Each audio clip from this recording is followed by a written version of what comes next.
I don't even know what to say. I can't do a bunch of crazy combo moves or be in stressful boss fights. Basically, I wanted to create this channel because I have a lot of things on my mind.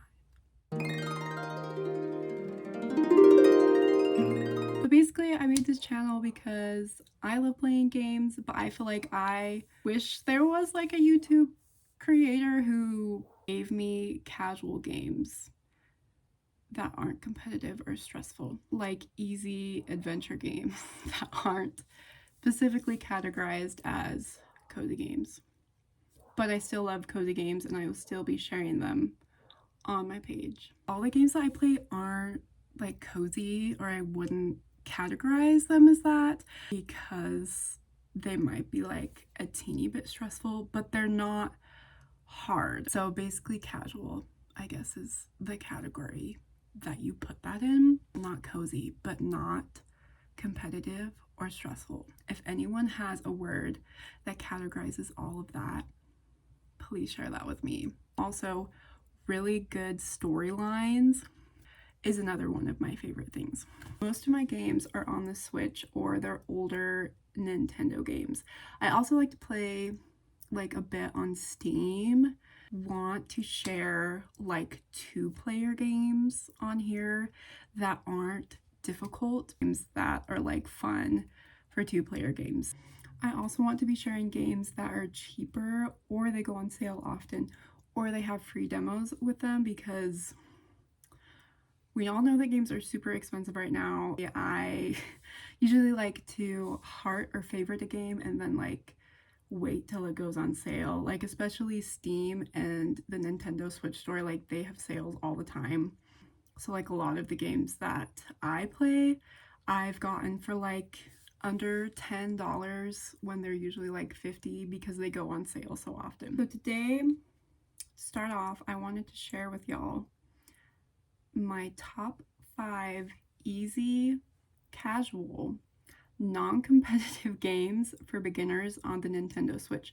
They also might be on other platforms, you just have to look them up. For someone who might just be starting to get into games or who wants to explore maybe a different genre of games, like if you are just doing cozy games and you maybe want to try out something else that might be a little bit outside of that and see if you like it, I would suggest these games as like a starter. Okay, first one that I love that's on the Nintendo Switch is called Syberia. So we're going to show you pictures here. So Syberia, there's 4 of them actually. The 4th one just came out like 2 years ago, and that's actually not on the Switch. It's on Steam, that's where I played it from. These games, it's like a full story through all 4 of them. So you have to start on the first one.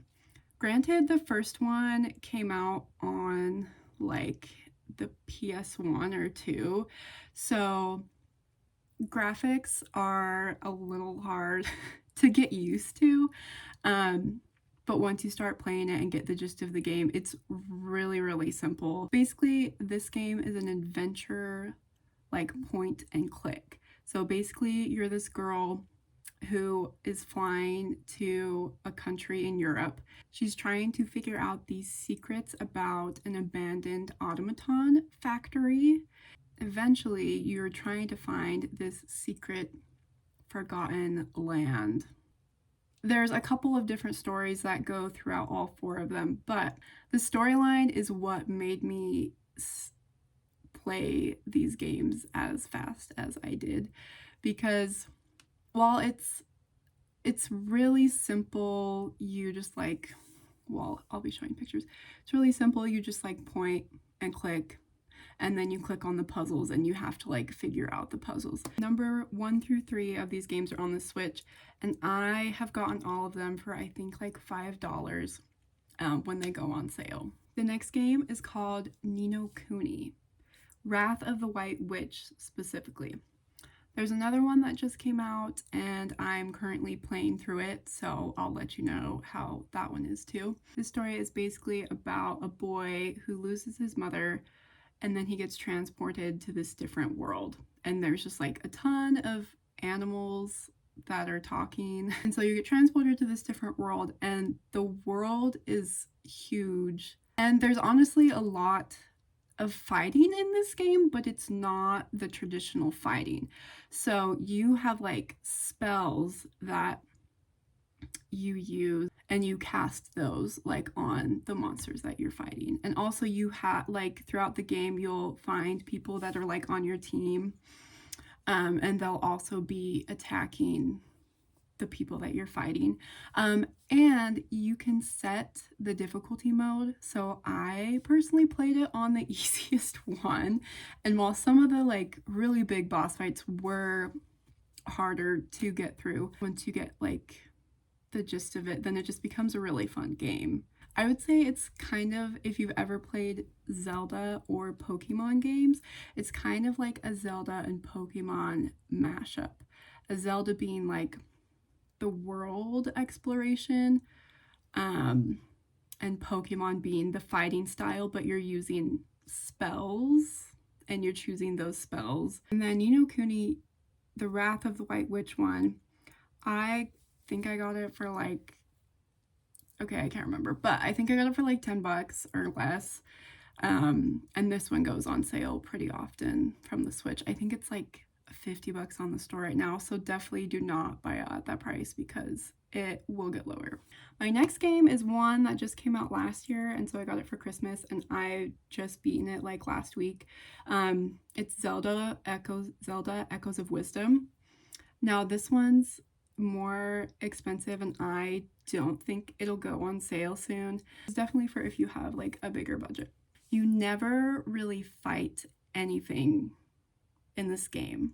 So what happens is you have like this little wand, you have these things called echoes, and so basically you can take just any item that you find or any monster and you can copy it, and then you can basically summon that monster to fight for you. Majority of the game, like, you are not doing any fighting. You're kind of strategizing with these monsters and items to get through either puzzles or to defeat other monsters that have kind of in your path. You have to like use your brain a bit to figure out some of the puzzles, but honestly, like, it's really, really easy to get through. I'm just happy that they made this game because it's what made me go back to why I kind of fell in love with video games in the first place.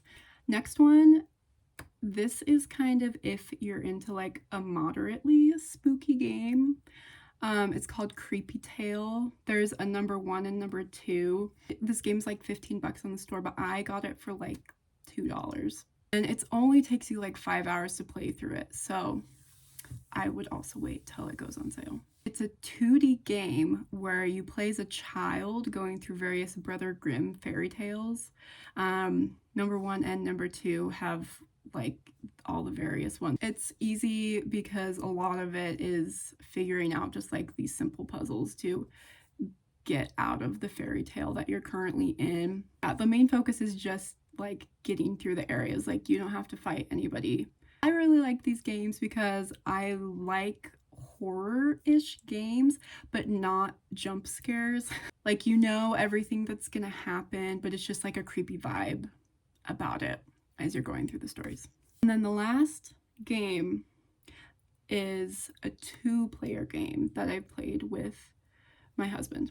I don't think we've beaten it yet, actually. It's super simple. A lot of the levels are like kind of the same gist, and so it's fun to play like every once in a while, but playing it all like in once, you might get bored of it. But it's a good random game to play. So basically, you're 2 blobs that are different colors. You can jump, and then there's different areas where you can like change gravity. So you're on like the upside down world or the right side up world. You're trying to figure out how to defeat some other little blobs while working together and to get over kind of some hurdles that happen in the game. This one is also usually on sale for under $5. We probably got it for like $2. So yeah, if you have someone that you want to play a 2-player game with that isn't stressful, but is still fun and makes you think and and you have to like work together with the person that you are playing with, then this is just a good chill one to have that isn't too expensive. That's the end of this video.